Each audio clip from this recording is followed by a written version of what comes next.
അറിയാവുന്ന ചന്ദ്രബാബു നായിഡു പറഞ്ഞുകൊണ്ടിരിക്കുന്നത്. അവിടെ എത്ര കാലം ഈ ക്രച്ചസ് വെച്ചുകൊണ്ട് നമ്മുടെ പ്രധാനമന്ത്രിക്ക് പോകാൻ സാധിക്കും? നമ്മളൊന്ന് ചിന്തിക്കണമെന്ന് മാത്രമാണ് എനിക്ക് പറയാനുള്ളത്.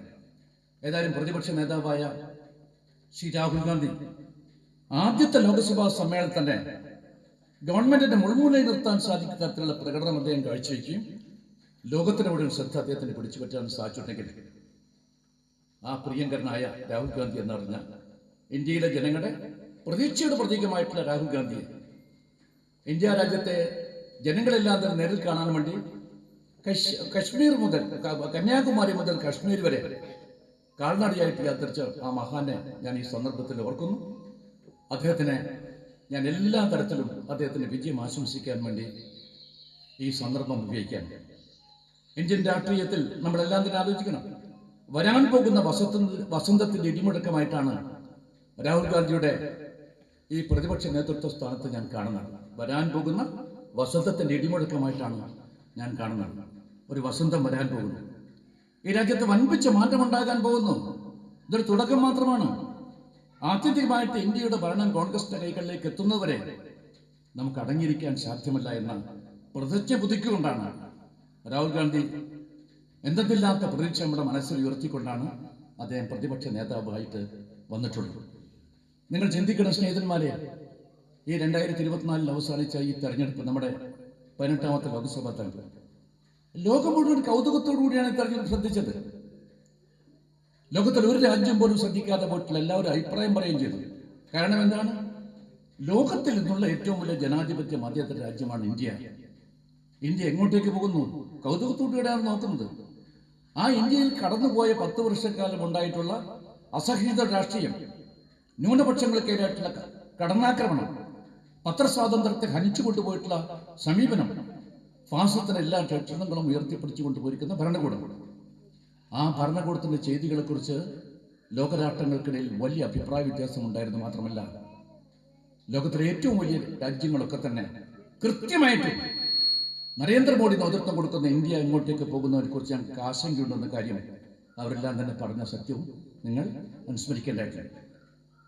ഇത് ഈ തെരഞ്ഞെടുപ്പ് കഴിഞ്ഞ ശേഷം അവിടെയൊക്കെ തന്നെ ആശങ്കകൾ അസ്ഥാനത്താക്കിക്കൊണ്ട് ഇന്ത്യൻ ജനാധിപത്യത്തിന്റെ വേരുകൾ എത്രത്തോളം ഈ രാജ്യത്തെ ജനങ്ങളുടെ മനസ്സിലേക്ക് ആഴത്തിൽ ഇറങ്ങിയിട്ടുണ്ടോ എന്ന് വിളിച്ചു വന്ന തെരഞ്ഞെടുപ്പാണ് ഈ തെരഞ്ഞെടുപ്പ്.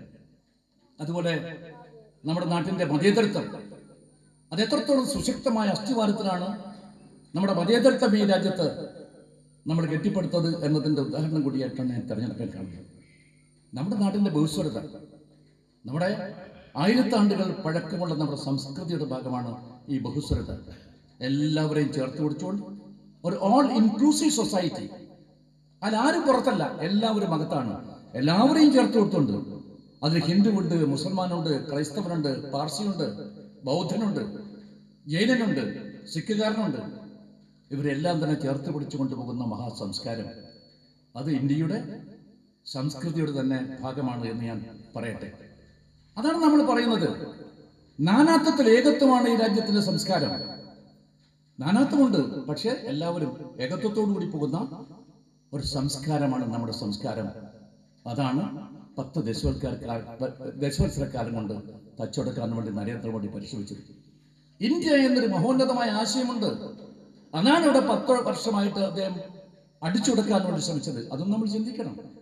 എന്തെല്ലാം പ്രതീക്ഷകൾ തന്നുകൊണ്ടാണ് അദ്ദേഹം അധികാരത്തിൽ വന്നത്. നിങ്ങൾ എനിക്കൊരു അവസരം തരൂ. ഇത് തന്നെയാണ് ലോകത്തിലെ എല്ലാ സ്വേച്ഛാധിപതികളും പറഞ്ഞിട്ടുള്ളത്. മുസോളിനി പറഞ്ഞതാണ്, അതുപോലെ തന്നെ ഹിറ്റ്ലർ പറഞ്ഞതാണ്, സ്റ്റാലിനും പറഞ്ഞത് തന്നെയാണ്. ഒരവസരം തരൂ, ഞാൻ വലിയ മാറ്റം ഉണ്ടാക്കുമെന്ന് പറഞ്ഞുകൊണ്ട് ജനങ്ങളുടെ മനസ്സിൽ തെറ്റിദ്ധാരണ അത് പരച്ചതുകൊണ്ടും മതേതര ശക്തികൾക്ക് ഈ അപകടത്തെക്കുറിച്ച് മനസ്സിലാക്കാൻ എന്തുകൊണ്ടോ കഴിയാതെ പോയത് കൊണ്ടും മാത്രമാണ് നരേന്ദ്രമോദി അധികാരത്തിൽ വന്നത്. അദ്ദേഹം എന്തൊക്കെയാണ് നമ്മോട് പറഞ്ഞിരിക്കുന്നത്? അദ്ദേഹം ഒരുപാട് കാര്യങ്ങൾ, അദ്ദേഹത്തിന്റെ ഗ്യാരണ്ടികൾ നമുക്കറിയാം. ആ കാലത്ത് തന്നെ പറഞ്ഞു, 2014 തന്നെ പറഞ്ഞു, ഞാൻ അധികാരം കിട്ടിക്കഴിഞ്ഞാൽ ആദ്യം ഈ രാജ്യത്തെ തൊഴിലില്ലായ്മ പരിഹരിക്കും. ഒരു വർഷം ഞാൻ 20 കോടി ചെറുപ്പക്കാർക്ക്, അത് വിദ്യാഭ്യാസം ഉള്ളവരുമുണ്ട്, ഇല്ലാത്തവരുമുണ്ട്, എല്ലാവരുമുണ്ട്, അഭ്യസ്തവിദ്യരും അനഭ്യസ്തരും അവിടെ ചെറുപ്പക്കാരിയാണ്, അവർക്ക് ഞാൻ തൊഴിലവസരം കൊടുക്കും. 20 കോടി തൊഴിലവസരം ഉണ്ടാക്കും. അങ്ങനെയാണെങ്കിൽ കടന്നുപോയ 10 വർഷക്കാലത്തിനിടയിൽ നമ്മളെല്ലാം തന്നെ ചിന്തിക്കണം. 2 കോടി തൊഴിലവസരം ഉണ്ടാക്കുമെന്ന് പറഞ്ഞാൽ 10 വർഷക്കാലം കൊണ്ട് 20 കോടി തൊഴിലവസരം ഉണ്ടാക്കുന്നതാണ്. തൊഴിലവസരം ഉണ്ടാക്കിയോ? ഇല്ല. നോട്ട് നിരോധത്തിന്റെ കാലത്ത് നമുക്കെല്ലാം തന്നെ അറിയാം. ഇതെല്ലാം തന്നെ ഞാൻ ഈ രാജ്യത്ത് വരുത്താൻ പോകുന്ന വമ്പിച്ച സാമ്പത്തിക പരിഷ്കാരത്തിന്റെ തുടക്കം മാത്രമാണെന്ന് അദ്ദേഹം പറഞ്ഞു. അത് കഴിഞ്ഞിട്ട് അദ്ദേഹം എന്താണ് പറഞ്ഞത്? കള്ളപ്പണം കൊണ്ട് കണ്ടവാനാണ്. ഇന്ത്യയിൽ മാത്രമല്ല വിദേശത്തുമുണ്ട്. ഈ രാജ്യത്തെ കോടീശ്വരന്മാരായിട്ട് ആളുകൾക്ക് തന്നെ ഇന്ത്യയെ കട്ടുമുടിച്ചുകൊണ്ട് സ്വിസ് ബാങ്കിലൊക്കെ തന്നെ പണമിട്ടിരിക്കുകയാണ്. അത് മുഴുവൻ ഞാൻ കണ്ടെത്തി ഇന്ത്യയിലേക്ക് കൊണ്ടുവന്നു കഴിഞ്ഞാൽ നിങ്ങൾക്ക് ബാങ്ക് അക്കൗണ്ട് ഉണ്ടെങ്കിൽ നിങ്ങൾ അറിയാതെ 15 ലക്ഷം രൂപ നിങ്ങളുടെ അക്കൗണ്ടിലേക്ക് എത്തുമെന്ന് പറഞ്ഞ പ്രധാനമന്ത്രിയാണ്. അതായിരുന്നു മറ്റൊരു ഗ്യാരണ്ടി. പിന്നെ കൃഷിക്കാരെ നോക്കി. കാരണം കാർഷിക രാജ്യമാണല്ലോ. ലോകത്തിൽ തന്നെ ഏറ്റവും വലിയ കാർഷിക രാജ്യമാണ്. ഇന്ത്യയുടെ നിലനിൽപ്പ് കൃഷിക്കാരാണ്. ഇന്ത്യ രാജ്യത്ത് ഭക്ഷ്യ സ്വയം പര്യാപ്തത വരുത്താൻ വേണ്ടി നമ്മുടെ രാജ്യത്തെ മുന്നോട്ട് കൊണ്ടുപോയിട്ട് കൃഷിക്കാർ. ആ കൃഷിക്കാരാണെങ്കിൽ നാട്ടിൽ നട്ടല്. ആ കൃഷിക്കാരെ മറന്നുകൊണ്ട് നമുക്ക് പോകാൻ സാധ്യമല്ല. ആ കൃഷിക്കാരോട് അദ്ദേഹം പറഞ്ഞെന്താണ്? നിങ്ങളുടെ പ്രശ്നം എനിക്കറിയാം. വല്ലാത്ത ദുരന്തത്തിലും ദുഃഖത്തിലുമാണ് നിങ്ങൾ ജീവിക്കുന്നത്. നിങ്ങൾ ഉൽപ്പാദിപ്പിക്കുന്ന നിങ്ങളുടെ ഉൽപ്പന്നങ്ങൾക്ക് വേണ്ടത്ര പണം കിട്ടുന്നില്ല. പക്ഷെ ഇതാ, ഞാൻ അധികാരത്തിൽ വന്നു കഴിഞ്ഞാൽ ആ കാർഷിക ഉൽപ്പന്നങ്ങൾക്ക് ഇരട്ടി വില ഞാൻ തരുമെന്ന് പറഞ്ഞിരിക്കുന്ന ഒരു പ്രധാനമന്ത്രിയാണ് നമ്മുടെ രാജ്യം ഭരിച്ച് മുന്നോട്ട് പോകുന്ന ശ്രീമാൻ നരേന്ദ്രമോദി എന്ന സത്യം നിങ്ങൾ ഓർക്കേണ്ടതായിട്ട്. പിന്നെ അദ്ദേഹം 10 വർഷക്കാലമായി അദ്ദേഹം നടത്തിയ പ്രസംഗങ്ങൾ എടുത്ത് പരിശോധിക്കും. അതാണ് രാഹുൽ ഗാന്ധി പറയുന്ന ഹെയ്റ്റ് സ്പീച്ച്. വിദ്വേഷത്തിന്റെ വെറുപ്പിന്റെ രാഷ്ട്രീയമാണ് അദ്ദേഹം എല്ലാ കാലത്തും നടത്തിക്കൊണ്ടിരുന്നത്. വെറുപ്പ് മാത്രമേ ഉള്ളൂ, വിദ്വേഷം മാത്രമേ ഉള്ളൂ. ഈ രാജ്യത്തെ ജനങ്ങളെ ഭിന്നിപ്പിച്ചുകൊണ്ടാണ് അദ്ദേഹം മുന്നോട്ട് പോയിട്ടുള്ളത് എന്നാണ് പറയാനുള്ളത്. മുസ്ലിം സഹോദരന്മാർ, ഈ വേദിയിൽ തന്നെ മുസ്ലിം സഹോദരന്മാരുണ്ട്, സദസ്സുണ്ട് എന്ന് എനിക്ക് നന്നായിട്ട് അറിയാം. ഞാൻ അവരോട് ചോദിക്കാൻ ആഗ്രഹിക്കുന്നു, എത്രമാത്രം ഭയവിഹ്വലരായിട്ടാണ് കഴിഞ്ഞ 10 വർഷക്കാലമായിട്ട് നിങ്ങൾ ജീവിക്കുന്നത്? നിങ്ങൾക്ക് എന്തെങ്കിലാത്തൊരു അന്യതാ ബോധമില്ലേ? ഒരു സെൻസ് ഓഫ് ആലിനേഷൻ നിങ്ങളുടെ മനസ്സിനെ മതിച്ചുകൊണ്ടിരിക്കുന്നുവെന്ന് വളരെ നന്നായിട്ട് എനിക്ക് മനസ്സിലാക്കാൻ സാധിച്ചിട്ടുണ്ട്. ഈ രാജ്യത്ത് എല്ലാവർക്കും മനസ്സിലാക്കാൻ സാധിച്ചിട്ടുണ്ട്. ഈ തെരഞ്ഞെടുപ്പിന്റെ ഒരു പ്രധാന ഘട്ടത്തിലാണ് അദ്ദേഹം രാജസ്ഥാനിലെ തെരഞ്ഞെടുപ്പ് ഘട്ടത്തിൽ വെച്ച് അദ്ദേഹം പറഞ്ഞത്. തെരഞ്ഞെടുപ്പിന് തൊട്ട് മുമ്പ് അദ്ദേഹം പറഞ്ഞെന്താണ്? ഇന്ത്യ രാജ്യത്ത് 20 കോടി മുസ്ലിമുകളുണ്ട്. ഇവർ ഓരോരോ ഘട്ടത്തിൽ ഇന്ത്യയിലേക്ക് കടന്നു നിൽക്കുന്ന ഒഴിഞ്ഞുകയറ്റക്കാരാണ്, ഈ നാട്ടുകാരല്ല. അവർ വെച്ചുകൊണ്ട് നമുക്ക് പോകാൻ സാധ്യമല്ല എന്ന് അദ്ദേഹം പറഞ്ഞിട്ടുണ്ട്. മാത്രമല്ല, കോൺഗ്രസും രാഹുൽ ഗാന്ധിയും അധികാരത്തിൽ വന്നാൽ ഈ നാട്ടിന്റെ സ്വത്ത് മുസ്ലിമുകൾക്ക് വേദിച്ചു കൊടുക്കും. ഹിന്ദു സഹോദരിമാരുടെ കഴുത്തിൽ താലി പോലും പൊട്ടിച്ചുകൊണ്ട് ഈ നാട്ടിലെ മുസ്ലിമുകൾക്ക് കൊടുക്കുമെന്ന് പറയുന്ന വിഷലിപ്തമായ പ്രസംഗമാണ് അദ്ദേഹം നടത്തിയത്. സഹോദരന്മാരെ, നിങ്ങൾ ചിന്തിക്കണം. നമ്മുടെ ഭരണഘടനയിൽ തൊട്ട് സത്യം ചെയ്തൊരു പ്രധാനമന്ത്രിയാണ് ഇന്ത്യ രാജ്യത്ത് ഭരിച്ചെന്ന് മറക്കാൻ സാധ്യമല്ല. അദ്ദേഹം പാർലമെന്റിലേക്ക് വന്ന ആ ദിവസം ഞാൻ പാർലമെന്റിലുണ്ടായിരുന്നു. പാർലമെന്റ് പ്രധാന കവാടത്തിൽ അദ്ദേഹം സാഷ്ടാംഗ നമസ്കാരം നടത്തിക്കൊണ്ട് പറഞ്ഞു, ഞാൻ പാർലമെന്റ് തത്വം ഉയർത്തിപ്പടിച്ചുകൊണ്ട്, ഇന്ത്യൻ പാർലമെന്റ് മഹത്വം ഉയർത്തിപ്പടിച്ചുകൊണ്ട് ഞാൻ പോകുമെന്നാണ് അദ്ദേഹം പ്രതിജ്ഞ എടുത്തത്. പക്ഷെ ഞാനിപ്പോൾ ഓർക്കുകയാണ്, 10 കൊല്ലത്തെ ബാക്കി പത്രം വെച്ചുകൊണ്ട് ഓർക്കുകയാണ്. അദ്ദേഹം അന്നെടുത്ത പ്രതിജ്ഞ എന്താണെന്നറിയുമോ? ഞാൻ ഈ പാർലമെന്റ് ജനാധിപത്യം അത് ഞാൻ തകർത്തുകൊണ്ടേ പോകുകയുള്ളൂ എന്നാണ് അദ്ദേഹം പ്രതിജ്ഞ എടുത്തുവെന്ന കാര്യം 10 വർഷക്കാലത്തെ ഭരണം കൊണ്ട് നമുക്ക് എല്ലാവർക്കും ബോധ്യപ്പെട്ടിട്ടുണ്ട് എന്ന് മാത്രം ഞാൻ പറയട്ടെ. നിങ്ങൾ ചിന്തിക്കണം സ്നേഹിതന്മാരെ, ഇവിടുത്തെ മുസ്ലിമുകളെ കുറിച്ച് അദ്ദേഹം പറഞ്ഞതാണ്. ഇപ്പൊ ക്രിക്കറ്റ് നമുക്കെല്ലാം തന്നെ അറിയാം. ഇന്നലെ നമ്മൾ ക്രിക്കറ്റ് ജയിച്ചിരിക്കുന്നു, നമുക്കെല്ലാം അഭിമാനമുണ്ട്. അദ്ദേഹം പറയുകയാണ്, രാഹുൽ ഗാന്ധി അധികാരത്തിൽ വന്നു കഴിഞ്ഞാൽ ഇന്ത്യൻ ക്രിക്കറ്റിൽ ഹിന്ദുക്കളായിട്ടുള്ള കളിക്കാരുണ്ടാവില്ല, എല്ലാം മുസ്ലിമുകളായിട്ടുള്ള കളിക്കാർ മാത്രമേ നാളെ ക്രിക്കറ്റ് ടീമിൽ ഉണ്ടാകൂ എന്ന് പറഞ്ഞുകൊണ്ട് ഈ നാട്ടിൽ ക്രിക്കറ്റിനെ സ്നേഹിക്കുന്ന കോടിക്കണക്കായ ആളുകളുടെ മനസ്സിൽ പോലും വികൃതി ഉണ്ടാക്കാൻ വേണ്ടി പ്രധാനമന്ത്രിക്ക് സാധിച്ചു എന്ന് വന്നാൽ എത്ര അപകടകരമായ സ്പീച്ചായിട്ടാണ് നിങ്ങൾ കാണുന്നത്. പിന്നെ മണിപ്പൂർ നിങ്ങൾക്കറിയാം, 1 വർഷമായി മണിപ്പൂർ കത്തിക്കൊണ്ടിരിക്കുകയാണ്. 2 വിഭാഗക്കാർ തമ്മിലുള്ള വംശീയമായ കലാപമാണ് അവിടെ നടക്കുന്നത്. അവിടുത്തെ ക്രൈസ്തവ വിഭാഗത്തിൽപ്പെട്ട 10,000-കണക്കായ ആളുകൾ പലായനം കേട്ട് അല്ലെങ്കിൽ എത്രയോ ആയി, അവർക്ക് തിരിച്ചു പോകാൻ സാധിക്കുന്നില്ല. ഒരു പ്രധാനമന്ത്രി ഇത്തരം സംഭവം ഉണ്ടായിക്കഴിഞ്ഞാൽ ഇന്ത്യയിലെ പണ്ഡിറ്റ് ജവഹർലാൽ കാലം തൊട്ട് ഡോക്ടർ മൻമോഹൻ സിംഗ് വരെയുള്ള പ്രധാനമന്ത്രിയുടെ കാലം പരിശോധിച്ചു കഴിഞ്ഞാൽ അവരൊക്കെ തന്നെ അത്തരം കലാപഭൂമിയിലേക്ക് ഓടിയെത്തി ജനങ്ങൾക്ക് ആശ്വാസം, സമാധാനം, അവരുടെ കണ്ണീരൊപ്പുന്ന സമീപനമാണ് സ്വീകരിച്ചെങ്കിൽ, ഇന്ദിരാഗാന്ധിയും രാജീവ് ഗാന്ധിയും സ്വീകരിച്ചതാണെങ്കിൽ അത്തരം ഒരു സംഭവങ്ങൾക്ക് സാക്ഷിയാകാൻ ഈ രാജ്യത്തിന് അവസരമുണ്ടായില്ല. പ്രധാനമന്ത്രി അങ്ങോട്ട് പോയില്ല, അദ്ദേഹത്തെ അതേ അഭിപ്രായം പറയുന്നില്ല. അതാണ് ഈ രാജ്യത്തിന്റെ ഏറ്റവും വലിയ ദുരന്തമെന്ന് ഞാൻ പറയട്ടെ. പിന്നെ ഈ പ്രധാനമന്ത്രി നേട്ടം എന്താണ്? ആകെ അദ്ദേഹത്തിന് പറയാനുള്ളത് രാമക്ഷേത്ര സംസ്ഥാപന പ്രതിഷ്ഠാ ചടങ്ങിൽ ഞാൻ അന്ന് യജമാനും അതുപോലെ തന്നെ കാർമ്മികരുമായിട്ട് ഞാൻ അതിൽ പങ്കെടുത്തു എന്ന് പറയാൻ മാത്രമേ അദ്ദേഹം സഹായിക്കൂ. എന്താണ് ഈ രാമക്ഷേത്രം? നിങ്ങൾ ചിന്തിക്കണം.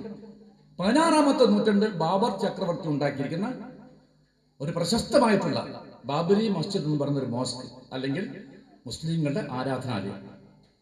അതാണ് ഈ രാജ്യത്തെ കർഷകന്മാരെ വെച്ചുകൊണ്ട് താഴേക്കുളം അടിച്ചു പൊളിച്ചിട്ട് അത് നിരത്തിയതെന്ന കാര്യം മനസ്സിലാക്കുക.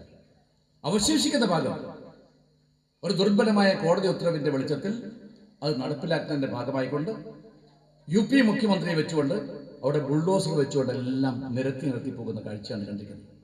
അവസാനം എന്തുണ്ടായി സ്നേഹിതന്മാരെ? ആ രാമക്ഷേത്ര പ്രാണപ്രതിഷ്ഠ ചടങ്ങിലെ കാർമ്മികനും യജമാനും ഞാനാണ് എന്ന് പറഞ്ഞ പ്രധാനമന്ത്രി ഇന്ത്യയെപ്പോലുള്ള ജനാധിപത്യ മധ്യ രാജ്യത്തിന് അപമാനമാണ്.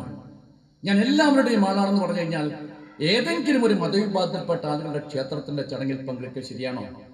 അല്ലെങ്കിൽ ഹിന്ദുവാകട്ടെ, ക്രൈസ്തവരാകട്ടെ, മുസ്ലിം ആകട്ടെ, അവരുടെ ചടങ്ങിൽ പോകാൻ പാടുണ്ടോ?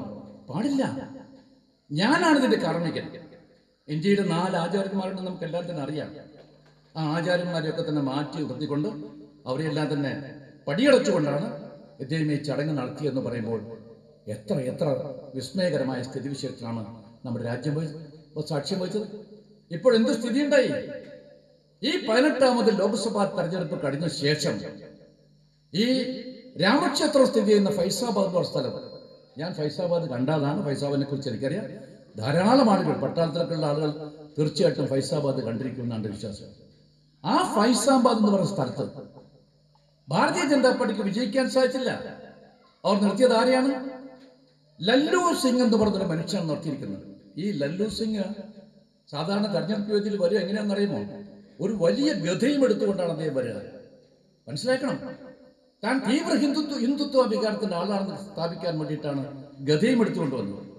അവസാനം ഇന്ത്യ സഖ്യം അദ്ദേഹത്തെ പരാജയപ്പെടുത്തിക്കൊണ്ട് ഒരു ദളിതനായ അവധേഷ് പ്രസാദിനെ 54,000 വോട്ടുകൾക്ക് പരാജയപ്പെടുത്തിയെങ്കിൽ സാക്ഷാൽ രാമക്ഷേത്ര പ്രാണപ്രതിഷ്ഠ പ്രധാനമന്ത്രി നടത്തിയ സ്ഥലത്ത് ഫൈസാബാദിൽ പ്രധാനമന്ത്രിയുടെ പാർട്ടിക്ക് വിജയിക്കാൻ സാധിക്കാതെ 54,000 വോട്ടിന് പരാജയപ്പെട്ടു എന്ന് പറഞ്ഞാൽ, പ്രിയപ്പെട്ട സ്നേഹിതന്മാരെ, നമുക്ക് ആശങ്കപ്പെടേണ്ടതായിട്ടില്ല. ആ ഫൈസാബാദിൽ പോലും BJPക്ക് വിജയിക്കാൻ സാധിച്ചില്ലെങ്കിൽ ഇന്ത്യയുടെ മനസ്സ് അടിസ്ഥാനപരമായിട്ട് മതേതര മനസ്സാണ്. എല്ലാവരെയും ചേർത്ത് പിടിച്ചുകൊണ്ടുന്ന മനസ്സാണ് ഇന്ത്യയുടെ മനസ്സ് എന്നാണ് അത് സൂചിപ്പിച്ചിട്ടുള്ളത്. നിസ്സാരമായിട്ട് കാണുന്നത്. അതുപോലെ അമേഠി എത്രയോ വർഷക്കാലമായിട്ട് കോൺഗ്രസ് നിയോജകമണ്ഡലമാണത്. രാഹുൽ ഗാന്ധി വിജയിച്ച നിയോജകമണ്ഡലമാണ്. ആ രാഹുൽ ഗാന്ധിയെ പരാജയപ്പെടുത്തിയ സ്മൃതി ഇറാനി നമുക്കറിയാം. അവിടെ നമ്മൾ ഇത്തവണ നിർത്തിയിരിക്കുന്ന ഒരു സാധാരണ കോൺഗ്രസ്സുകാരനെയാണ്, ഒരു KL ശർമ്മ. ആ KL ശർമ്മയെ നമ്മൾ മത്സരിച്ചപ്പോൾ 1,50,000 വോട്ടിന് സ്മൃതി ഇറാനി എന്ന് പറഞ്ഞ കേന്ദ്ര ക്യാബിനറ്റിലെ മന്ത്രി, അവിടെ പ്രഗത്ഭയാണ്, മിടുക്കിയാണ്. BJPയെ സംബന്ധിച്ചിടത്തോളം അവർ പാർലമെന്റിലെ പ്രകടനം അവർക്കനുസരിച്ചിട്ട് നടത്തുന്ന ആളാണ്. ഇന്ത്യ രാജ്യത്ത് അങ്ങോളം ഇങ്ങോളം പ്രശസ്തമായ പ്രസംഗം നടത്തിക്കൊണ്ട് ശ്രദ്ധയായിട്ടുള്ള ആളാണ് സ്മൃതി ഇറാനി. ആ സ്മൃതി ഇറാനി എന്ന് പറഞ്ഞ BJP നേതാവിനെ അവിടെ പരാജയപ്പെടുത്തിയെങ്കിൽ അവിടെയും കാണിക്കുന്നത് ഈ മതേതരത്വത്തിന്റെ സൗന്ദര്യം തന്നെയാണെന്ന് ഞാൻ നിങ്ങളുടെ സാക്ഷ്യത്തിൽ പറയാനാകില്ല. പിന്നെ മറ്റൊരു കാര്യം കൂടി ഞാൻ ശ്രദ്ധയിൽപ്പെടുത്തുകയാണ്. പ്രധാനമന്ത്രി മത്സരിച്ചു കൊണ്ടിരിക്കുന്നത് നമ്മുടെ ഗുജറാത്തിലെ അഹമ്മദാബാദിലും അതുപോലെ തന്നെ ഉത്തർപ്രദേശിലെ വാരാണസിയിലുമാണ്. വാരാണസിയുടെ പ്രത്യേകത എന്താണ്? ഈ വാരാണസി എന്ന് പറയുന്ന സ്ഥലം ത്രിവേണി സംഗമമാണ്. ഗംഗയും യമുനയും സരസ്വതിയും ചേർന്ന് കൊണ്ടുപോകുന്ന സംഗമസ്ഥാനം. അവിടെ എല്ലാ ദിവസവും കാലത്ത് ഒരുപാട് ആളുകൾ പോയിട്ടുണ്ടെന്ന് എനിക്കറിയാം. ഈ സദസ്സിൽ തന്നെ ഉണ്ട്. ആ സംഗമസ്ഥാനം കണ്ട് ധാരാളം ആളുകൾ ഈ സദസ്സിലുണ്ടെന്ന് എനിക്കറിയാം. അവിടെ രാവിലെ ആയിരക്കണക്കായ ഹിന്ദു സന്യാസിമാരും വിശ്വാസിമാരുമാണ് അവിടെ വന്നുകൊണ്ട് നഗ്നരായും അല്ലാതെയും സ്നാനം ചെയ്തുകൊണ്ട് പ്രാർത്ഥിക്കുന്ന ഒരു പ്രാർത്ഥനാ ഘട്ട കൂടിയായിട്ടാണ് ഈ പ്രദേശത്ത് നിങ്ങൾ നോക്കിക്കാണുന്നത്. നിസ്സാരമായിട്ട് കാണുന്നത്. ആ വാരാണസിയിൽ തെരഞ്ഞെടുപ്പ് നാളെ നടക്കുന്നു. ആ വാരാണസിയിലെ സ്ഥാനാർത്ഥിയായിട്ട് നമ്മുടെ പ്രധാനമന്ത്രി ഇങ്ങ് ദക്ഷിണേന്ത്യയിലേക്ക് വരുന്നു, കന്യാകുമാരിയിലേക്ക് വരുന്നു. ഏതൊരു വിവേകാനന്ദനാണോ ലോക സൗഹൃദത്തെക്കുറിച്ച്, മാനവികതയെക്കുറിച്ച്, മനുഷ്യസ്നേഹത്തെക്കുറിച്ച് നമ്മളെ പഠിപ്പിച്ചിട്ടുള്ളത്, ആ വിവേകാനന്ദൻ ധ്യാനം ചെയ്താൽ അതേ പാറയിൽ അതേ സ്ഥാനത്ത് ഈ മനുഷ്യരുന്നുകൊണ്ട് ധ്യാനിച്ചപ്പോൾ ആ ധ്യാനം വിവേകാനന്ദ ധ്യാനവുമായിട്ട് എന്തെങ്കിലും സാദൃശ്യമുണ്ടോ നിങ്ങൾ ചിന്തിക്കണം. എന്തിനു വേണ്ടിയാണ് ധ്യാനിച്ചത്? ആ ധ്യാനം കണ്ടുകൊണ്ട് ഇന്ത്യ രാജ്യത്തെ ചെറുതും വലുതുമായ മുഴുവൻ ചാനലുകൾ അതിന് ലൈവ് കൊടുത്തുകൊണ്ട് ഹിന്ദു വികാരം ആളിക്കത്തിക്കാൻ വേണ്ടി നടത്തിയ ഒരു നിഗൂഢ ശ്രമമായിട്ട് മാത്രമേ അതിനെ നമുക്ക് നോക്കിക്കാണാൻ സാധിക്കുള്ളൂ. അതല്ലേ യാഥാർത്ഥ്യം? അവിടെ എന്ത് സംഭവിച്ചു? 4 ലക്ഷം വോട്ടിൽ ജയിച്ചിരിക്കുന്ന നമ്മുടെ പ്രധാനമന്ത്രി, ആ പ്രധാനമന്ത്രി കഷ്ടി അദ്ദേഹത്തെ 1.5 ലക്ഷം വോട്ടിന് മാത്രമേ ജയിക്കാൻ സാധിച്ചു എന്ന് പറഞ്ഞാൽ ജനാധിപത്യം എത്രമാത്രം, മതേതരത്വം എത്രമാത്രം ഈ രാജ്യത്ത് ശക്തമാണ് എന്ന് ഒരിക്കൽ കൂടി തെളിയിച്ചിരിക്കുകയാണ്. ഈ ജനാധിപത്യത്തിൽ ഒരു ചക്രവർത്തിയില്ല, ഒരു ഏകഛത്രാധിപതിയില്ല. അവസാനം ഈ ജനാധിപത്യത്തിൽ ഏറ്റവും വലിയ യജമാനന്മാരാണെന്ന് ചോദിച്ചാൽ ഞാനും നിങ്ങളുമടക്കമുള്ള ഈ നാട്ടിലെ സാധാരണക്കാരായ ആളുകളാണ് ജനാധിപത്യത്തിലെ യജമാനന്മാരെന്ന സത്വങ്ങൾ ഓർക്കണമെന്ന് മാത്രം ഞാൻ വിനീതനായിട്ട് അപേക്ഷിക്കുന്നു. പിന്നെ നമ്മുടെ കേരള സംസ്ഥാനത്തേക്ക് വന്നാൽ അത് പറയാതെ കടന്നു ശരിയല്ല. കൃത്യമായിട്ടും ചുവരെഴുത്ത് നമ്മൾ വായിക്കേണ്ടായി. എത്ര ശക്തമായ ഭാഷയിലാണ്, എത്ര ലൗഡ് ആൻഡ് ക്ലിയർ ആയിട്ടാണ് ഈ ചുവരെഴുത്ത് നമുക്ക് വായിക്കാൻ സാധിച്ചത്. എന്താണ് സംഭവം? 8 വർഷക്കാലമായി കേരളം ഭരിച്ച ശ്രീമാൻ പിണറായി വിജയൻ, ആ വിജയന്റെ ഭരണത്തിൽ പൊറുതിമുട്ടിയ ജനങ്ങൾ, ആ ജനങ്ങളൊക്കെ ഒറ്റക്കെട്ടായിട്ട് പറയുന്നു, 8 വർഷമായിട്ട് നിങ്ങൾ ഞങ്ങളെ വഞ്ചിച്ചിരിക്കുന്നു, ഞങ്ങളുടെ ഒരു പ്രശ്നങ്ങൾക്കും പരിഹാരം നടത്താൻ സാധിച്ചില്ല എന്ന് പറഞ്ഞുകൊണ്ട് അവസാനം കമ്മ്യൂണിസ്റ്റുകാരായിട്ടുള്ള ആളുകൾ പോലും, ഏറ്റവും തീവ്ര വികാരമുള്ള കമ്മ്യൂണിസ്റ്റുകാർ പോലും, ആ കമ്മ്യൂണിസ്റ്റ് ഏരിയയിൽ പോലും ബാലറ്റിലൂടെ, ആ ബാലറ്റിന്റെ പ്രത്യേകത എന്താണ്? ബുള്ളറ്റിനേക്കാൾ മൂർച്ചയുള്ളതാണ് ബാലറ്റ് എന്നാണ് പറയുന്നത്. നമ്മുടെ വോട്ടവകാശം അത് വെടിയുണ്ടേക്കാൾ മൂർച്ചയുള്ളതാണെന്ന് തെളിയിച്ചുകൊണ്ട് കമ്മ്യൂണിസ്റ്റ് മാർക്സിസ്റ്റ് പാർട്ടിക്ക് സ്വാധീനമുള്ള സ്ഥലത്ത് പോലും കമ്മ്യൂണിസ്റ്റ് പാർട്ടിയുടെ വോട്ട് ഗണ്യമായിട്ട് കുറയുന്ന അവസ്ഥാവിശേഷമുണ്ടായി. അവർ പരാജയപ്പെടുകയുണ്ട്. അഴിമതിയല്ലേ ഇവിടെ ഉണ്ടായത്? സ്വജന പക്ഷപാതമല്ലേ ഉണ്ടായത്? സ്വന്തക്കാരായ ആളുകളെ പുറംപാതിലൂടെ കയറ്റുന്ന ചുറ്റുപാടിലുണ്ടായത്? നമ്മുടെ വീട്ടിൽ പഠിക്കുന്ന കുട്ടികളില്ലേ, അവർ റാങ്കിൽ പാസ്സായിട്ട് BSc പരീക്ഷയിൽ അല്ലെ റിസൾട്ടും കാത്ത് നമ്മൾ ഇരിക്കുമ്പോൾ നമ്മുടെ വീട്ടിലെ കുട്ടികൾക്കെല്ലാം തന്നെ നല്ലൊരു ശോഭനമായ ഭാവി ഉണ്ടാക്കുമെന്ന് കരുതുമ്പോൾ ഈ നാട്ടിലെ കമ്മ്യൂണിസ്റ്റ് മാർക്സിസ്റ്റ് ആളുകളുടെ നേതാക്കന്മാർ, മക്കൾ, വേണ്ടപ്പെട്ടവർ അവരുടെ കുട്ടികൾക്ക് പുറംപാതിലൂടെ ജോലി കൊടുക്കുന്നു. കുറെ കഴിഞ്ഞാൽ ഈ ലിസ്റ്റിന്റെ കാലാവധി കഴിയുന്നു. നിരാശരായിട്ടുള്ള ഒരു കൂട്ടം കുട്ടികൾ ഈ രാജ്യത്ത് ഉണ്ടാകുന്നു. എന്നതിലപ്പുറം എന്താണ് ഉണ്ടായത്? വിലക്കയറ്റം എത്ര രൂക്ഷമാണ്. എൻ്റെ ഓർമ്മയിൽ ഒരിക്കലും ഈ വിലക്കയറ്റം ഇത്രയധികം ഉണ്ടായിട്ടില്ല. നിങ്ങളുടെ ഓർമ്മയിലും ഉണ്ടാകില്ല, ഉണ്ടാകാനിടയില്ല. അത്ര രൂക്ഷമായ വിലക്കയറ്റമാണ്. നമ്മൾ പറയാറുണ്ട്, ഉപ്പ് തൊട്ട് കർപ്പൂരം വരെ. ഏത് സാധന സാമഗ്രിക്കാണ് വിലക്കയറ്റം ഉണ്ടാകാതെ പോയത്? ഒരിക്കൽ വിലക്കയറ്റം ഉണ്ടായിക്കഴിഞ്ഞാൽ ആ വിലക്കയറ്റം താഴോട്ട് കൊണ്ടുവരാൻ സാധിച്ചില്ല. വിലക്കയറ്റം ഉണ്ടായിക്കഴിഞ്ഞാൽ കോൺഗ്രസ് എന്താ ചെയ്തത്? വിപണിയിൽ ഇടപെട്ടുകൊണ്ട് ഈ രാജ്യത്തെ ജനങ്ങൾക്ക് ആശ്വാസം ഉണ്ടാക്കാൻ നടപടി സ്വീകരിച്ചു. അതുപോലെ കേരളം ഭരിച്ച ഉമ്മൻചാണ്ടിയുടെ ഗവൺമെന്റും കരുണാകരന്റെയും ആന്റണിയുടെയും ഗവൺമെന്റും എന്താണ് ചെയ്തത്? വിപണിയിൽ ഇടപെട്ടുകൊണ്ട് ആശ്വാസം എത്തിക്കാൻ നടപടി സ്വീകരിച്ചു. കള്ളക്കച്ചവടക്കാരെ നറുക്കത്തെ ആശ്രയിച്ചു.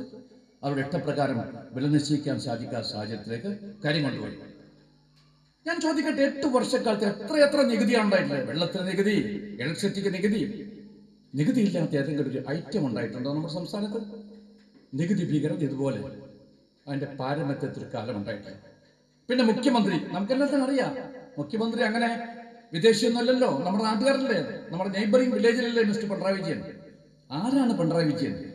എന്തൊരു ദാർഢ്യമാണ്, എന്തൊരു ധിക്കാരിയാണ്, എന്തൊരു തൻപോരിമയാണ് ആ മനുഷ്യന്. ആ തൻപോരിമയൊന്നും എല്ലാ കാലത്തും അനുവദിച്ചു കൊടുക്കാൻ ജനങ്ങൾ തയ്യാറല്ല എന്ന് സ്വന്തം പാർട്ടിയിൽപ്പെട്ട ആളുകൾ തന്നെ പറയുന്ന സ്ഥിതിയാണ് ഇന്നുണ്ടായിട്ടുള്ളത്. നിങ്ങൾ മനസ്സിലാക്കണം.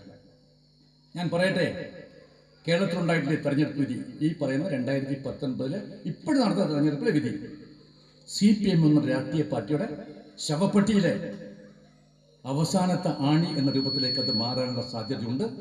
നമുക്ക് നിഷേധിക്കാൻ സാധ്യമല്ല.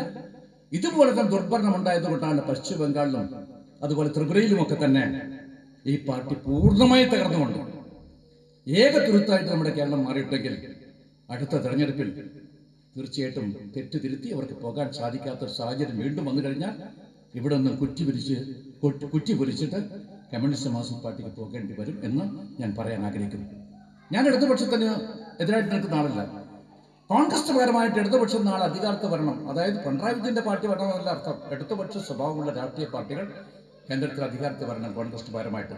അല്ലാതെ വലതുപക്ഷ പിന്തിരിപ്പൻ, ഈ നാട്ടിലെ സാമ്രാജ്യത്വ താല്പര്യങ്ങൾ സംരക്ഷിക്കുന്ന മുതലാളിത്ത താല്പര്യത്തിനോട് പോകുന്ന ചങ്ങാത്ത മുതലാളിത്തക്കാരായിട്ടുള്ള മോഡിയുടെ പാർട്ടിയായിട്ടുള്ള ഭാരതീയ ജനതാ പാർട്ടി എന്ന് പറഞ്ഞ തീവ്ര ഹിന്ദുത്വ ശക്തിയല്ല അധികാരത്തിൽ വരേണ്ടത് എന്ന് മാത്രം ഞാനിവിടെ ചൂണ്ടിക്കാണിക്കാൻ ആഗ്രഹിക്കുന്നു. ഇപ്പോഴെന്താണ് ഇന്ത്യ രാജ്യത്തെ എല്ലാ മുഖ്യമന്ത്രിമാരെ എടുത്ത് പരിശോധിക്കും. ഇതുപോലെ വെറുക്കപ്പെട്ട, ഇതുപോലെ ജനങ്ങൾക്ക് ഇഷ്ടമില്ലാത്ത, ഇതുപോലെ ജനങ്ങൾ ഒറ്റക്ക് കണ്ടാൽ അദ്ദേഹത്തെ ആട്ടി ഓടിക്കുന്ന അവസ്ഥയിലേക്ക് അദ്ദേഹം മാറിയിട്ടുണ്ടെങ്കിൽ എന്താണ് സ്ഥിതി നിങ്ങൾ മനസ്സിലാക്കണം. അതാണ് ഞാൻ പറഞ്ഞ കാലത്തിന്റെ ചുവരെടുത്ത് വളരെ വളരെ വ്യക്തമാണ് എന്ന കാര്യം. കാസർഗോഡ് നിയോജകമണ്ഡലം മുതൽ തിരുവനന്തപുരം നിയോജകമണ്ഡലം എടുത്ത് പരിശോധിക്കുമോ? നമ്മൾ സാധാരണ പറയാറുണ്ട് ഭരണവിരുദ്ധ വികാരം. ഭരണവിരുദ്ധ വികാരമല്ല, ഇത് പിണറായി വിജയൻ എന്ന ഭരണാധികാരിക്കായിട്ടുള്ള നിഷേധത്തിന്റെ ചുഴലിക്കാറ്റാണ് ഇവിടെ ആഞ്ഞടിച്ചത്. അവിടുത്തെ ചുഴലിക്കാറ്റാണ് ഇവിടെ നടന്നിട്ടുള്ളത്. അല്ലാന്ന് പറയാൻ പറ്റുമോ? കമ്മ്യൂണിസ്റ്റ് പാർട്ടിയുടെ വിപ്ലവത്തിന്റെ മണ്ണല്ലേ, രക്തസാക്ഷികളെ സൃഷ്ടിച്ച മണ്ണല്ലേ കരിവള്ളൂർ?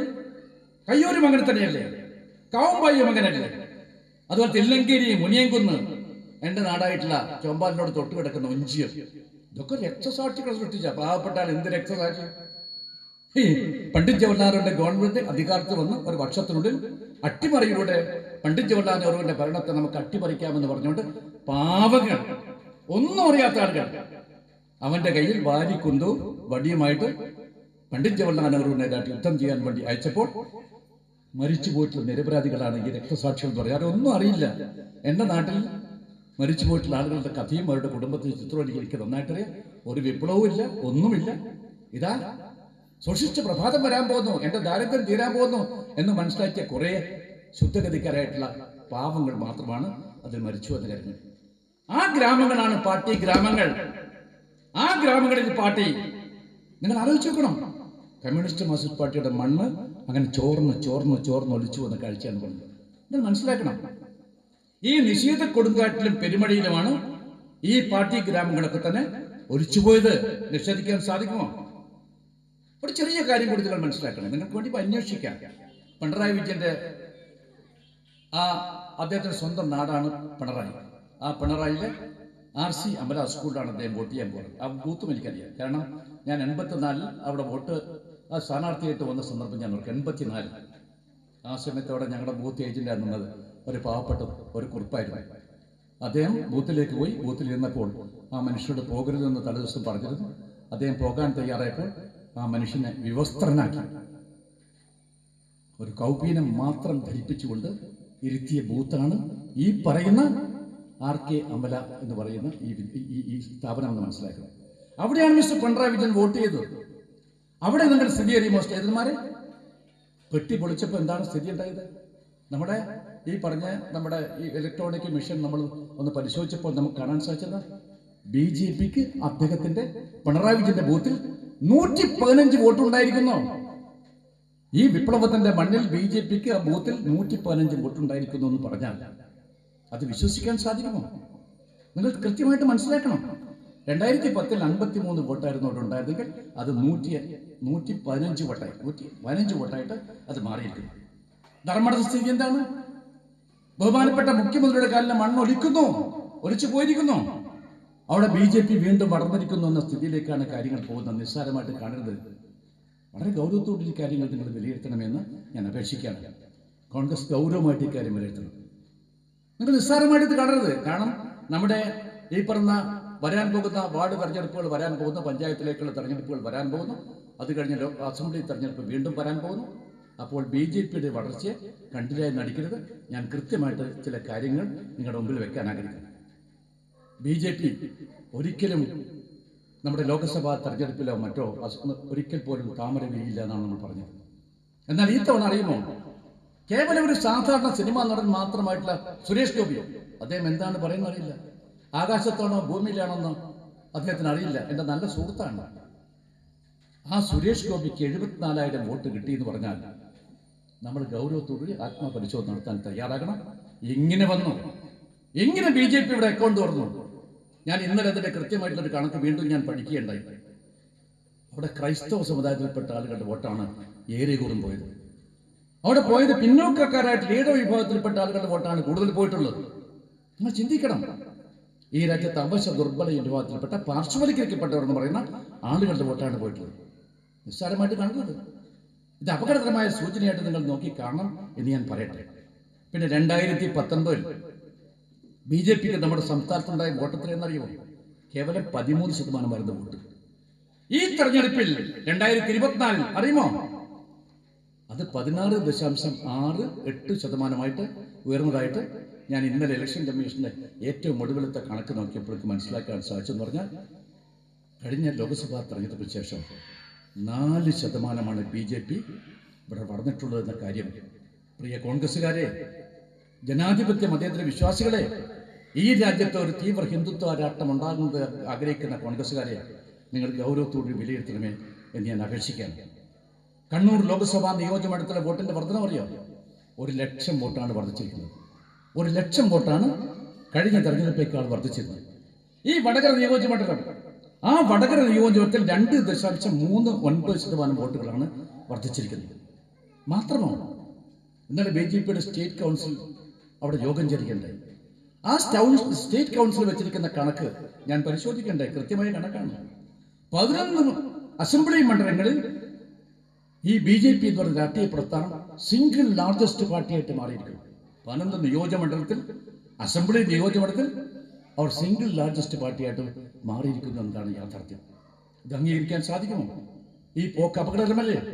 8 അസംബ്ലി നിയോജകമണ്ഡലിൽ അവർ സെക്കൻഡ് ലാർജസ്റ്റ് പാർട്ടിയിൽ രണ്ടാമത്തെ ഏറ്റവും വലിയ കക്ഷിയായി മാറിയിരിക്കുന്നു. വളരെ അപകടകരമായ സൂചനയായിട്ടാണ് ഞാൻ ഇതിനെ നോക്കിക്കാണാൻ ആഗ്രഹിക്കുന്നത്. മാത്രവുമല്ല, ഇന്നലത്തെ സ്റ്റേറ്റ് കമ്മിറ്റി കഴിഞ്ഞ ശേഷം അവർ തീരുമാനിച്ചത്, ഈ വരുന്ന 9-ാം തീയതി നഡ്ഡ എന്ന് പറയുന്ന അവരുടെ അഖിലേന്ത്യാ അധ്യക്ഷൻ വരുന്നു. നഡ്ഡയെ വിളിച്ചുകൊണ്ട് പഞ്ചായത്ത് തലത്തിലുള്ള പ്രവർത്തകന്മാരടക്കമുള്ള, സംസ്ഥാന നേതാക്കളടക്കമുള്ള ആളുകളുടെ വലിയ സമ്മേളനം തിരുവനന്തപുരത്ത് ചേരുന്നു. ആ സമ്മേളനത്തിന്റെ മുന്നോടിയായിട്ട് പോകുമ്പോൾ അവർക്കുള്ള ശുഭാപ്തി വിശ്വാസം എന്താണെന്നറിയാമോ? നിങ്ങൾ ചിന്തിക്കണം സ്നേഹിതന്മാരെ, 60 നിയോജക മണ്ഡലങ്ങളിൽ BJPക്ക് 3,500-നും അതുപോലെ 35,000-നും 75,000-നും ഇടയിൽ വോട്ടുകൾ ഇപ്പോൾ നേടാൻ സാധിച്ചു എന്നാണ് കണക്ക്.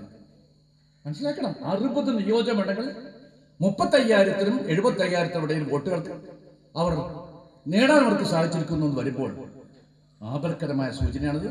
ആ സൂചനയെ നിങ്ങൾ ലാഘവ ബുദ്ധിയോടുകൂടി നോക്കിക്കാണരുത് എന്ന് ഞാൻ വിനയപൂർവ്വം നിങ്ങളോട് പറയാൻ ആഗ്രഹിക്കുന്നു. ആ അപകടത്തെ തരണം ചെയ്യണമെങ്കിൽ മാർക്സിസ്റ്റ് കമ്മ്യൂണിസ്റ്റ് പാർട്ടിക്ക് സാധിക്കുമെന്ന് എനിക്ക് തോന്നുന്നില്ല. ഇന്ത്യൻ നാഷണൽ കോൺഗ്രസ് എന്ന മതേതര പ്രസ്ഥാനത്തിന് മാത്രമേ ഭാരതീയ ജനതാ പാർട്ടിയുടെ മുന്നോട്ടുള്ള പ്രയാണത്തെ തടയിടാൻ സാധിക്കൂ. അത് നിങ്ങൾ കൃത്യമായിട്ട് മനസ്സിലാക്കണം കോൺഗ്രസ്സുകാരായിട്ടുള്ള സുഹൃത്തുക്കളെ എന്ന് മാത്രം ഞാനിവിടെ പറയട്ടെ. പിന്നെ കണ്ണൂരിലെ പാർട്ടി കമ്മ്യൂണിസ്റ്റ് പാർട്ടി നമുക്കെല്ലാം എന്താ അറിയാം, ആർക്കും തടയാൻ സാധിക്കാത്ത രൂപത്തിൽ വൻപിച്ച പൊട്ടിത്തെറി കമ്മ്യൂണിസ്റ്റ് മാർക്സിസ്റ്റ് പാർട്ടിയിൽ ഇത് നടന്നുകൊണ്ടിരിക്കുകയാണ്. വലിയ പൊട്ടിത്തെറി. മനു തോമസ് എന്ന് പറഞ്ഞ ചെറുപ്പക്കാരൻ, അദ്ദേഹം നിസ്സാരമായി കണക്കാക്കരുത്, ജില്ലാ കമ്മിറ്റി മെമ്പറാണ്. അത് DYFIയുടെ എൻ്റെ അറിവ് ശരിയാണെങ്കിൽ കണ്ണൂർ ജില്ലയുടെ പഴയ പ്രസിഡന്റാണ് അദ്ദേഹം. ആ ചെറുപ്പക്കാരൻ്റെ ആ വെളിപാട് നിങ്ങൾ മനസ്സിലാക്കണം. ടിപ്പ് ഓഫ് ദി ഐസ്ബർഗ് ആണ്. ഈ മഞ്ഞമലയുടെ അഗ്രം മാത്രമാണ് ആ ചെറുപ്പക്കാരൻ വെച്ചിരിക്കുന്ന ഈ ആരോപണം നിങ്ങൾ മനസ്സിലാക്കേണ്ടതായിട്ട്. ഈ സ്റ്റാലിനിസത്തിന്റെ ഇരുമ്പ് മറയിൽ പാർട്ടിയിലെ പ്രവർത്തകന്മാരായിട്ടുള്ള പാവപ്പെട്ട അണികളെ എല്ലാ കാലത്തും അടിമകളായിട്ട് നിർത്താൻ സാധിക്കില്ല എന്നതിന്റെ തുറന്ന പ്രഖ്യാപനമാണ് മനു തോമസിന്റെ ഈ പ്രസ്താവന. നിങ്ങൾ മനസ്സിലാക്കണം. History repeats. ഞാനൊരു ചരിത്ര വിദ്യാർത്ഥിയാണ്. ചരിത്രം ആവർത്തിക്കും, സംശയമില്ല. ആ ചരിത്രത്തിന്റെ ആവർത്തന സ്വഭാവത്തെ ആർക്കും തടയാൻ സാധിക്കില്ല. ഇന്നുവരെ ലോകത്തിൽ നിങ്ങളുടെ കുട്ടികളൊക്കെ തന്നെ ഹിസ്റ്ററിയൊക്കെ വായിക്കുന്ന കുട്ടികളാണ്. ഏതെങ്കിലും ഒരു സർവാധിപതി ഇന്നുവരെ വിജയിച്ച ഒരു ചരിത്രം നിങ്ങൾക്ക് ചൂണ്ടിക്കാണിക്കാൻ സാധിക്കും. കണ്ണൂരിന്റെ ചരിത്രം എന്താണ്? സൗഹൃദത്തിന്റെയും സ്നേഹത്തിന്റെയും സൗമനസ്യത്തിന്റെയും അതുപോലെ നന്മയുടെ ഒക്കെ തന്നെ മണ്ണാണ് ഈ കണ്ണൂർ മണ്ണ്. ആ കണ്ണൂരിൽ സാധാരണക്കാർ അങ്ങനെയാണ്. അവർക്ക് എല്ലാവരോടും ഇഷ്ടമാണ്, എല്ലാവരെയും സ്നേഹിക്കും. നിഷ്കളങ്കമായിട്ട് എല്ലാവരോടും പെരുമാറുന്ന സ്വഭാവമാണ് കണ്ണൂരുണ്ടായെങ്കിൽ ആ കണ്ണൂരിന്റെ സോഷ്യൽ ഫാബ്രിക് തകർത്താരാണ് ശിവൻ പിണറായി വിജയൻ. 1969 നിങ്ങൾ ഓർക്കണം കൃത്യമായിട്ട്. ഏപ്രിൽ മാസം 28-ാം തീയതി നമ്മുടെ തലശ്ശേരിയുടെ ഹൃദയഭാഗത്ത് മൂന്നാട്ടാക്കേസിനടുത്ത് വാണ്ടിക്കൽ രാമകൃഷ്ണൻ പറയുന്ന പഴയ ഒരു ടൈലർ, അദ്ദേഹം മിഠായി വിറ്റുകൊണ്ടും വീടുകളിൽ മിഠായി എത്തിച്ചുകൊണ്ടൊക്കെ ജീവിക്കുന്ന ഒരാളാണ്. പക്ഷെ അല്പ ജനസംഘക്കാരനാണ്. ആ മനുഷ്യന് നിസ്സാരമായ വഴക്ക്. ആരുമായിട്ടാണ് വഴക്ക്? ഇന്ന് നമ്മോടൊപ്പം ഇല്ലാത്ത കമ്മ്യൂണിസ്റ്റ് പാർട്ടിയുടെ പഴയ സെക്രട്ടറി ശ്രീമാൻ കോടിയേരി ബാലകൃഷ്ണൻ. ആ ബാലകൃഷ്ണനുമായിട്ട് ചെറിയ പിശക്. അതിന്റെ അനന്തരഫലം എന്താണ്? ശ്രീമാൻ പിണറായി വിജയൻ പ്രതിയായിട്ടുള്ള വാടിക്കൽ രാമകൃഷ്ണൻ പറയുന്ന ആ ജനസംഘക്കാരനെ വെട്ടിക്കൊലപ്പെടുത്തിയ കേസ്. ഇത് ഞാൻ പറയുന്നല്ല, പാട്യം ഗോപാലന്റെ മകൻ NP ഉല്ലേഖ് അദ്ദേഹം എഴുതിയിട്ടുള്ള ഒരു പുസ്തകമുണ്ട്, മനോഹരമായ പുസ്തകം. വായിക്കണം, കോൺഗ്രസ്സുകാർ വായിക്കണം. ഇംഗ്ലീഷിലുള്ള പുസ്തകമാണ്, ഇത് വായിക്കാം. മാതൃഭൂമി അത് മലയാളത്തിൽ പ്രസിദ്ധിച്ചിട്ടുണ്ട്. ആ പുസ്തകത്തിൽ കൃത്യമായിട്ട് പറഞ്ഞിട്ടുണ്ട്, ആ വാടിക്കൽ രാമകൃഷ്ണന്റെ കൊലപാതക കേസിലെ പ്രതി ഒന്ന് മിസ്റ്റർ പിണറായി വിജയൻ എന്ന് പറഞ്ഞു. മനസ്സിലാക്കണം, ആ കൊലപാതകത്തോടു കൂടിയാണ് നമ്മുടെ കണ്ണൂരിൽ രാഷ്ട്രീയം മാറിയത്. കണ്ണൂർ കൊലക്കളമായി, കൊലനിളമായി, നിലക്കാത്ത തേങ്ങലുകൾ, നിലക്കാത്ത നിലവിളികൾ. അതല്ലേ കണ്ണൂരിലെ പല വീടുകളിൽ ഇപ്പോഴും നമുക്ക് കേൾക്കാൻ സാധിക്കുക. നിരപരാധികളെ, നിസ്സഹായരെ കൊണ്ടുപോയിട്ട് കൊലപ്പെടുത്തിയ ചരിത്രം കമ്മ്യൂണിസ്റ്റ് പാർട്ടിക്ക് മാത്രം അവകാശപ്പെട്ടാണ്. ഇതിലൊക്കെ തന്നെ കേന്ദ്രബിന്ദു ആരാണ്? ഇതിലൊക്കെ തന്നെ കേന്ദ്രബിന്ദു ശ്രീമാൻ പിണറായി വിജയനാണ്. നിഷേധിക്കാൻ സാധിക്കുമോ? ഹിംസയുടെ രാഷ്ട്രീയം അത് കൊണ്ടുവന്നവരാണ് മിസ്റ്റർ വിജയൻ. ഏറ്റവും കൂടുതൽ നിങ്ങൾ അറിയില്ലേ, നമ്മൾ TP ചന്ദ്രശേഖരന്റെ കൊലപാതക കേസുമായി ബന്ധപ്പെട്ടുകൊണ്ടുള്ള വാടക കൊലയാളികൾ, അവർക്ക് 20 വർഷക്കാലത്തേക്ക് ജയിലിൽ നിന്ന് പുറത്തു വരാൻ സാധിക്കാത്ത രൂപത്തിൽ ബഹുമാനപ്പെട്ട കേരള ഹൈക്കോടതി വിധി പ്രഖ്യാപിച്ചിട്ട് പോലും ആ വിധിയെ മറികടന്നുകൊണ്ട് കുപ്രസിദ്ധ കുറ്റവാളികളായിട്ട് 5-6 പേർക്ക് റിമിഷൻ കൊടുക്കാൻ വേണ്ടി തീരുമാനിക്കുന്നു ഗവൺമെന്റ്. ആലോചിക്കണം സ്നേഹിതന്മാരെ, ഈ കുറ്റവാളികളെ പുറത്തിറക്കാൻ വേണ്ടി തീരുമാനിച്ചിരിക്കുന്നു. അവസാനം അത് ചർച്ചയായി, പുറത്തു വന്നപ്പോൾ എന്താ ഉണ്ടായത്? ആ പുറത്തു വരാനുള്ള കാരണം എന്താണെന്ന് പറഞ്ഞാൽ നമുക്കെല്ലാത്തിനും അറിയാം. KK രമ, ചന്ദ്രശേഖരന്റെ ഭാര്യ, ആ ചന്ദ്രശേഖരന്റെ ഭാര്യ പറഞ്ഞു, എന്നെ ഇന്നലെ വിളിച്ചുകൊണ്ട് ചോദിക്കുകയാണ്, നമ്മുടെ ഈ പ്രദേശത്ത് ആയിട്ട് ബന്ധമുള്ള ചെറുപ്പക്കാരാണെന്ന് തോന്നുന്നത്, ട്രൗസർ മനോജ്, ആ ട്രൗസർ മനോജിന് റിമിഷൻ അല്ലെങ്കിൽ അദ്ദേഹത്തിന് ഇളവ് കൊടുക്കുന്ന കാര്യത്തിൽ നിങ്ങൾക്ക് എന്തെങ്കിലും പരാതി ഉണ്ടോ എന്ന് ചോദിക്കാൻ വേണ്ടിയിട്ട് ഒരു പോലീസുകാരൻ്റെ പേരൊന്നും ഞാൻ പറഞ്ഞില്ല, വളവല്ലൂർ പോലീസ് സ്റ്റേഷനിലെ ഒരു പോലീസ് ഉദ്യോഗസ്ഥനെ ഏൽപ്പിക്കുന്നു. ആ മനുഷ്യൻ ശുദ്ധഗതി കൊണ്ട് പറഞ്ഞു, ഇങ്ങനെ എനിക്കൊരു ഉത്തരവ് വന്നിട്ടുണ്ട്, നിങ്ങൾക്ക് ഇവർക്ക് ഇളവ് കൊടുക്കുന്ന കാര്യത്തിൽ പരാതിയില്ല എങ്കിൽ അത് അറിയിക്കണമെന്ന് പറഞ്ഞിട്ടുള്ളൂ എന്ന് പറഞ്ഞുകൊണ്ട് സമീപിക്കുന്നു. ആ ശുദ്ധഗതിയുള്ള ഓഫീസർ പോയിട്ട് അവരോട് ഈ കാര്യം പറയുന്നു. അവർ അവരുടെ വിയോജിപ്പ് പ്രകടിപ്പിക്കുന്നു. അത് കഴിഞ്ഞ് പിറ്റേ ദിവസം അവർ നിയമസഭയിൽ ഈ കാര്യം കൃത്യമായിട്ട് സ്പീക്കർ സാക്ഷ്യപ്പെടുത്തിക്കൊണ്ട് പറയുന്നു. അവർ വേദനയോടെ ദുഃഖത്തോടുകൂടിയാണ് പറഞ്ഞിരിക്കുന്നത്, ഈ കുപ്രസിദ്ധ കുറ്റവാളികളെ, വാടക കൊലയാളികളെ, ഈ ഗാങ്സ്റ്റേഴ്സിനെ ജയിലിൽ നിന്ന് പുറത്തിറക്കാൻ ആരാണ് അനുമതി കൊടുത്തതെന്ന കാര്യം വിശദീകരിക്കുന്നു പറഞ്ഞപ്പോൾ മുഖ്യമന്ത്രി ഉത്തരം പറയാനുണ്ടായില്ല. അദ്ദേഹം സ്ഥലത്തില്ലാത്തതുകൊണ്ട് MP രാജേഷ് എന്ന് പറഞ്ഞ പുതിയ മന്ത്രിയാണ് അധികാരപ്പെടുത്തിയത്. ആ മന്ത്രി, ഞാൻ നിങ്ങളെ സാക്ഷ്യത്തിൽ പറയട്ടെ, ഈ was cutting A sorry figure. അദ്ദേഹത്തിന് നിയമസഭയിൽ കൃത്യമായിട്ട് ഉത്തരം പറയാൻ സാധിക്കാതെ അദ്ദേഹം പരീക്ഷണമായി നിൽക്കുന്ന കാഴ്ചയാണ് നമ്മൾ കണ്ടത്. എന്തോ പറഞ്ഞിരിക്കുന്നു. അവസാനം പറഞ്ഞു, സർക്കാരിന്റെ ശമ്പളം വാങ്ങിച്ച് ഈ നാട്ടിലെ കോൺഗ്രസ്സുകാർക്ക് വേണ്ടി ചാരിപ്പണി നടത്താൻ വേണ്ടി ഏതെങ്കിലും പോലീസുകാർ തയ്യാറായിട്ട് അത് അംഗീകരിക്കില്ല എന്ന് പറഞ്ഞല്ലാതെ ഈ പറഞ്ഞ ആരോപണത്തിന് ഉത്തരം പറയാൻ വേണ്ടി അദ്ദേഹത്തിന് സാധിച്ചില്ല എന്നതാണ് പരമാർത്ഥം. എൻ്റെ ഒരൊറ്റ ചോദ്യം, ഇത്തരം കുപ്രസിദ്ധ കുറ്റവാളികൾക്ക് ഇളവ് നൽകിക്കൊണ്ട് അവരെ ജയിലിൽ നിന്ന് പുറത്തു കൊണ്ടുവരണമെങ്കിൽ ആഭ്യന്തര വകുപ്പിന്റെ ചുമതലയുള്ള മുഖ്യമന്ത്രി അറിയാതെ ഇത്തരം ഒരു ഉത്തരവ് വരുമോ സ്നേഹിതന്മാരെ? ഞാൻ വീണ്ടും നിങ്ങളെ സാക്ഷ്യത്തിൽ പറയുന്നു, പിണറായി വിജയന്റെ അനുമതിയോടുകൂടി ജയിൽ ഉപദേശ സമിതി അംഗമായിട്ട് ശ്രീമാൻ P ജയരാജന്റെ അനുമതിയോടുകൂടി തന്നെയാണ് ഈ ഉത്തരവ് പുറത്തു വന്നിട്ടുള്ളത്. നിങ്ങൾ എത്ര ഒളിച്ചു വെച്ചാലും ഈ സത്യം നിങ്ങൾക്ക് മറച്ചു വെക്കാൻ സാധിക്കില്ല. ചന്ദ്രശേഖരൻ കൊലപാതക കേസിന്റെ ആ ലാർജർ കോൺസ്പിറസി നിങ്ങൾക്കെല്ലാം തന്നെ അറിയാം. അത് പുറത്തു കൊണ്ടുവന്നാൽ പ്രധാനപ്പെട്ട ഇവിടുത്തെ പല നേതാക്കന്മാരും ജയിലിലായിരിക്കും. അവർക്ക് ജയിലിൽ നിന്ന് ഇതുപോലെ തന്നെ 10ഓ 20ഓ കൊല്ലക്കാലം ജയിലിലേക്ക് കിടക്കാനും അവസാനം ജയിലിൽ കിടന്ന് മരിക്കേണ്ട സാഹചര്യം ഉണ്ടാവുകയും ചെയ്യുമെന്ന് ഞാൻ നിങ്ങളെ സാക്ഷ്യത്തിൽ പറയാൻ ആഗ്രഹിക്കുന്നു. ഞാൻ ദീർഘമായ കാര്യങ്ങളിലേക്കൊന്നും പറയുന്നില്ല. ഏതായാലും കമ്മ്യൂണിസ്റ്റ് പാർട്ടിയുടെ ഹിംസയുടെ രാഷ്ട്രീയത്തിന്റെ ആ അന്തഃപുര രഹസ്യങ്ങൾ മറനീക്കി പുറത്തു വന്നിരിക്കുന്നു. കുപ്രസിദ്ധ കുറ്റവാളികളെ രക്ഷിക്കാൻ സാധിക്കില്ല എന്നതാണ് പരമാർത്ഥം. പാർട്ടി സെക്രട്ടറി കോടിയേരി ബാലകൃഷ്ണ മകൻ, നിങ്ങൾ ആലോചിക്കണം, 1.5 വർഷക്കാലം മയക്കുമരുന്നുമായി ബന്ധപ്പെട്ടുകൊണ്ട് നമ്മുടെ ബാംഗ്ലൂരിലെ അഗ്രഹാര ജയിലിലാണ് കിടന്നത്. മനസ്സിലാക്കണം, ഈ പാർട്ടി മാറുമോ? നമ്മൾ ചിന്തിക്കണം. ഈ പാർട്ടിയുടെ അതപ്പം നിങ്ങൾ ചിന്തിക്കൂ. ഈ പാർട്ടിയാണ് ഈ രാജ്യത്തെ തൊഴിലാളികളുടെ പാർട്ടി എന്ന് പറയുന്നത്. നമ്മളെല്ലാം തന്നെ ചിന്തിക്കേണ്ടത്. ഒന്ന് മാത്രം പറഞ്ഞുകൊണ്ട് ഇന്ന് പ്രശ്നം ഞാൻ നിർത്താൻ, കാലം മൗനസാക്ഷിയല്ല എന്ന കാര്യം ഇനിയെങ്കിലും കമ്മ്യൂണിസ്റ്റുകാർ മനസ്സിലാക്കുക. കാലം എല്ലാ കണക്കും പറഞ്ഞുകൊണ്ടേ പോകാറുള്ളൂ എന്ന സത്യം ഇനിയെങ്കിലും കമ്മ്യൂണിസ്റ്റ് പാർട്ടി മനസ്സിലാക്കുക എന്ന് മാത്രം പറഞ്ഞുകൊണ്ട് ഇത്തരമൊരു ചടങ്ങിൽ സംബന്ധിക്കാൻ നിങ്ങളെല്ലാം കണ്ടുകൊണ്ട് ഈ സായാഹ്നത്തിൽ നിങ്ങളുമായിട്ട് മനസ്സിലാക്കാൻ സാധിച്ചാൽ എനിക്ക് സന്തോഷമുണ്ട്. ഈ വരാൻ പോകുന്ന നമ്മുടെ ലോക്കൽ ബോഡി തെരഞ്ഞെടുപ്പ്, പഞ്ചായത്ത് തെരഞ്ഞെടുപ്പ് നമ്മളെല്ലാം ഒത്തുപിടിച്ചു കഴിഞ്ഞാൽ ഭാരതീയ ജനതാ പാർട്ടിയുടെ ശക്തി വളർന്നുകൊണ്ടിരിക്കുന്നതിനെക്കുറിച്ച് ഞാൻ പറയുകയുണ്ടായി. പണ്ടൊക്കെ തന്നെ ഇവിടുത്തെ സ്ഥിതി എന്താ? സോഷ്യലിസ്റ്റ് പാർട്ടിയുടെ ഏറ്റവും വലിയ ശക്തി കേന്ദ്രമായിരുന്നു ഇത്. ആ സോഷ്യലിസ്റ്റ് കാലഘട്ടത്തെ നിരാശരായി പല പാർട്ടിയിലേക്ക് പോവുകയുണ്ടായി. ഏറ്റവും പ്രധാനമായിട്ട് പോയത് ഭാരതീയ ജനതാ പാർട്ടിയിലേക്കാണ് നിസ്സാരമായിട്ട് കാണുന്നത്. ഈ പ്രദേശം അത്രയേറെ പ്രബുദ്ധമാണ്. ആ പ്രദേശം ഒരിക്കലും BJP-യിലേക്ക് പോകാൻ പാടില്ലായിരുന്നു. ചിന്തിക്കണം, ചിന്തിച്ചേ മതിയാകുള്ളൂ. അതുകൊണ്ട് നമുക്കെല്ലാം അതിനെ ഒറ്റക്കെട്ടായിട്ട് മുന്നോട്ട് പോയി വരാൻ പോകുന്ന ഈ ലോക്കൽ ബോഡി തെരഞ്ഞെടുപ്പിൽ നമ്മുടെ പ്രിയപ്പെട്ട സഹോദരന്മാരെ, സ്ത്രീകളെ, 50% സ്ത്രീകൾക്കുണ്ട്, 50% സ്ത്രീകളെ നമുക്ക് തീർച്ചയായിട്ടും നമുക്ക് അയക്കാൻ സാധിക്കും. എവിടെ? നമ്മുടെ ലോക്കൽ ബോഡി തെരഞ്ഞെടുപ്പ് കഴിഞ്ഞാൽ നമ്മുടെ പഞ്ചായത്തുകളിലേക്ക് അവരെ വിജയിപ്പിക്കുക. അതോടൊപ്പം തന്നെ നമ്മൾ പുരുഷന്മാരായിട്ട് നമ്മൾ നിർത്തുന്ന സ്ഥാനാർത്ഥികളെ വിജയിപ്പിക്കാൻ ഇവിടെ നിങ്ങൾ ആത്മാർത്ഥമായി പരിശ്രമിക്കുക എന്ന് മാത്രം ഞാൻ വിനീതനായിട്ട് അപേക്ഷിക്കുകയാണ്. ഇത്തരമൊരു പരിപാടി വളരെ അച്ചടക്കത്തോടുകൂടി എനിക്ക് വളരെ ഇഷ്ടപ്പെട്ടത് 4 മണി എന്ന് പറയുമ്പോൾ 3:30 മണിക്ക് തന്നെ കൃത്യമായിട്ട് ഈ പരിപാടി സംഘടിപ്പിക്കാൻ സാധിച്ചതിന് ഞാൻ മണ്ഡലം കോൺഗ്രസ് കമ്മിറ്റി പ്രസിഡന്റ് ശ്രീമാൻ ബിപിനെ, അതോടൊപ്പം തന്നെ അദ്ദേഹത്തിൻ്റെ സഹപ്രവർത്തകന്മാരെ, സുഹൃത്തുക്കളെ, എൻ്റെ പ്രിയപ്പെട്ട കോൺഗ്രസിലെ സഹോദരി ഒരൊറ്റ കുട്ടി എഴുന്നേറ്റ് പോയിട്ടില്ല, ഒരാൾ പോലും എഴുന്നേറ്റ് പോയിട്ടില്ല.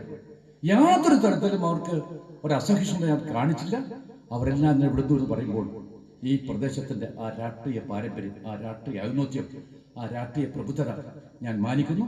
ആ പ്രബുദ്ധതയുടെ മുമ്പിൽ ഞാൻ ഒരു ദിവസം തല താഴ്ത്തി നിന്നുകൊണ്ട് നമുക്കെല്ലാം തന്നെ പ്രിയപ്പെട്ട